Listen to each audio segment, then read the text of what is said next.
भारत शुरू से ही विश्व के कृषि संपन्न राष्ट्रों में से एक रहा है।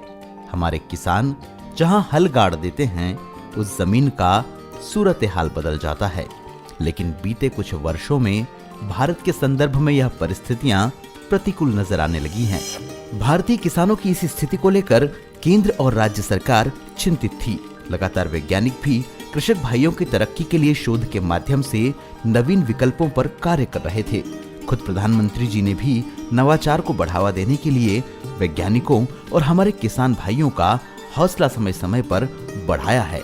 ऐसे में किसानों को ज्यादा लाभ कैसे मिले, कैसे किसानों की आमदनी में इजाफा हो और किसान किस तरह से उन्नत किस्मों की खेती और नई पद्धतियों को अपनाकर तरक्की के नए रास्ते इजाद कर सके, इसकी जिम्मेदारी उठाई झाबुआ जिला प्रशासन और किसान कल्याण तथा कृषि विकास विभाग झाबुआ ने।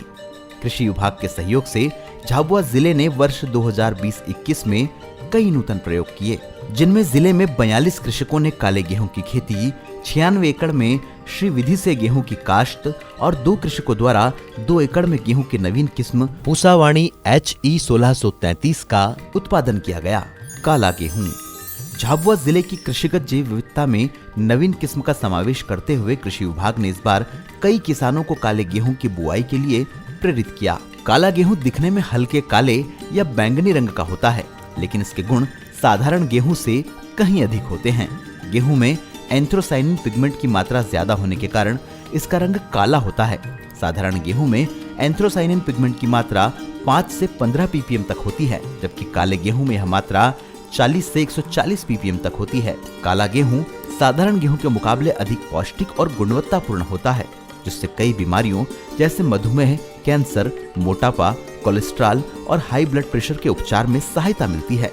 एंथ्रोसाइनिन, जो कि एक नेचुरल एंटीऑक्सीडेंट है, इस गेहूं को और अधिक पौष्टिक बनाता है, जिसके चलते यह गेहूं हार्ट अटैक, मानसिक तनाव, घुटनों के दर्द, एनीमिया जैसे रोगों में भी कारगर सिद्ध हो रहा है।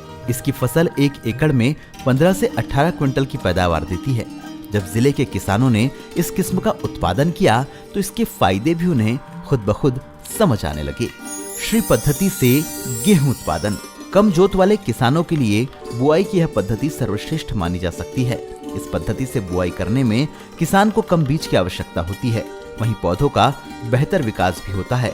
काश्त की लागत में कमी आती है तथा भूमि की उर्वरता का सीमित दोहन होता है। खरपतवार तथा कीट नियंत्रण में भी इस विधि से सुविधा होती है। किसानों तथा मजदूरों की संख्या ज्यादा होने के चलते यहाँ मशीनों की अपेक्षा मानव संसाधनों का खेती में अधिकतम उपयोग भी हमें देखने को मिलता है। इस विधि से बुआई करने पर उत्पादन में 15 से 20% की वृद्धि आसानी से देखी जा सकती है, जिससे किसानों की आय में भी वृद्धि होती है। वहीं झाबुआ जिले में सबसे अत्याधुनिक प्रयोग प्रधानमंत्री जी द्वारा राष्ट्र को हाल ही में समर्पित 17 जैव संवर्धित फसल किस्मों में गेहूं की नई प्रजाति पूसावाणी को लेकर किया गया। पूसावाणी को भारतीय कृषि अनुसंधान IARI के इंदौर स्थित क्षेत्रीय कार्यालय के वैज्ञानिकों ने 12 साल की मेहनत से विकसित किया है। पूसावाणी गेहूं की यह किस्म किसानों की आय बढ़ाने के साथ ही कुपोषण के खिलाफ जारी महत्वपूर्ण जंग में भी मददगार है, क्योंकि इसमें भरपूर मात्रा में प्रोटीन, आयरन और जिंक होता है। गेहूं की इस नई किस्म में काले और भूरे रतुआ रोगों को लेकर प्रतिरोधक क्षमता है और इसकी खेती पर कीटों का प्रकोप नगण्य होता है।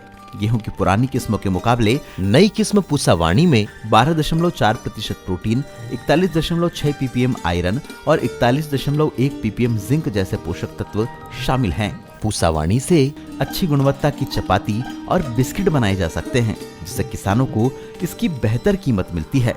यह किस्म हालांकि महाराष्ट्र और कर्नाटक के प्रायद्वीपीय क्षेत्रों और तमिलनाडु के मैदानी इलाकों के लिए चिन्हित की गई है, लेकिन देश के मध्यवर्ती हिस्सों में भी इसकी खेती की जा सकती है। पूसावाणी का औसत उत्पादन 41.7 क्विंटल प्रति हेक्टेयर है, जबकि इससे 65.8 क्विंटल प्रति हेक्टेयर की पैदावार ली जा सकती है।